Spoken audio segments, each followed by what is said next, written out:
করে টিকটিকি tick tick করে আওয়াজ করছে, কিন্তু টিকটিকির এই টিকটিক আওয়াজ ঠিক কিসের ইঙ্গিত বহন করে? টিকটিকির এই আওয়াজ আদৌ কি শুভ নাকি অশুভ?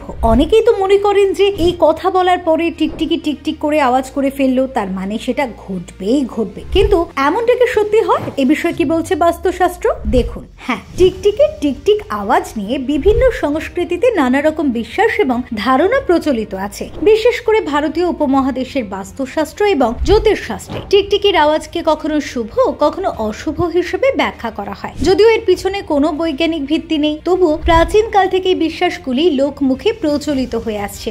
অনেকেই বিশ্বাস করেন যখন আপনি কোনো ভালো খবর বা আনন্দের বিষয় নিয়ে কথা বলার পর টিকটিকি টিকটিক শব্দ করে, তখন সেটাকে শুভ সংকেত হিসেবে ধরা হয়। এতে মনে করা হয় আপনার বলা কথাগুলি সত্যি হওয়ার সম্ভাবনা বেশি। উদাহরণস্বরূপ, যদি কেউ পরীক্ষা বা ইন্টারভিউতে সফল হওয়ার কথা বলার পর টিকটিকি আওয়াজ করে, তাহলে লোকেরা ধরেই নেয় যে সেই সফলতা তার ভাগ্যে নিশ্চিত। এই ধরনের বিশ্বাস আসলে ইতিবাচক মনোভাব গড়ে তোলার একটি উপায় হতে পারে, যা আত্মবিশ্বাস বাড়াতে সাহায্য করে। অন্যদিকে, যদি কোনো নেতিবাচক বা খারাপ বিষয়ের উপর কথা বলার পর টিকটিকি শব্দ করে, তাহলে সেটা অনেকেই অশুভ সংকেত হিসেবে মনে করা হয় সেই খারাপ ঘটনাটি সত্যি হওয়ার সম্ভাবনা বেড়ে যায়। এই ধরনের বিশ্বাস অনেক সময় মানুষকে সতর্ক করে দেয় বা সাবধানতা অবলম্বন করতে উৎসাহিত করে। তবে এর কোনো বৈজ্ঞানিক ভিত্তি নেই। শুধুমাত্র সংস্কার এবং মনস্তাত্ত্বিক প্রভাবের কারণে এই ধারণাগুলি এতটা গভীরে প্রথিত হয়েছে। এছাড়াও কথোপকথনের মাঝে টিকটিকির আওয়াজকে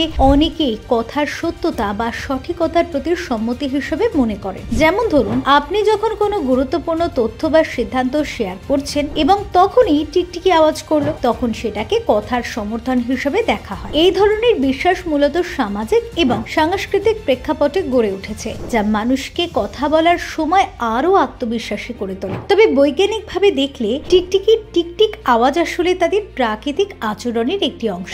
এটি মূলত যোগাযোগের মাধ্যম এবং তাদের নিজস্ব এলাকা চিহ্নিত করার জন্য ব্যবহার হয়। টিকটিকিরা মূলত রাতের প্রাণী এবং অন্ধকারে তাদের সঙ্গীদের সঙ্গে যোগাযোগ করতে এর শব্দ ব্যবহার করে। এছাড়া শিকারী প্রাণী থেকে নিজেদের রক্ষা করতেও তারা এই আওয়াজ করে। তাহলে টিকটিকির আওয়াজকে শুভ বা অশুভ হিসাবে ব্যাখ্যা করা পুরোপুরি সংস্কার এবং বিশ্বাসের উপরেই নির্ভরশীল। বৈজ্ঞানিকভাবে এটি শুধুমাত্র একটি প্রাকৃতিক প্রক্রিয়া এবং এর পিছনে কোনো অলৌকিক বা রহস্যময় কারণ নেই। তবে সংস্কৃতি এবং লোকবিশ্বাসের গুরুত্বকে অস্বীকার করা যায় না, কারণ এগুলি মানুষের মানসিকতা এবং আচরণকে প্রভাবিত করে। যদিও আধুনিক বিজ্ঞান এই ধরনের বিশ্বাসকে সমর্থন করে না, তবুও আমাদের সমাজে এগুলি আজও টিকে আছে এবং দৈনন্দিন জীবনের অংশ হয়ে উঠেছে। কিছু মানুষ এগুলিকে শুধুমাত্র মজার ঘটনা হিসেবে দেখেন, আবার কেউ কেউ গভীর বিশ্বাসের সঙ্গে। তাই টিকটিকির আওয়াজ নিয়ে ধ্যান ধারণা এক একজনের কাছে এক এক রকম হতে পারে এবং সেগুলি তাদের ব্যক্তিগত অভিজ্ঞতা, সংস্কৃতি এবং বিশ্বাসের উপর ভিত্তি করে গড়ে ওঠে। আপনার শুভাকাঙ্ক্ষীদের কাছে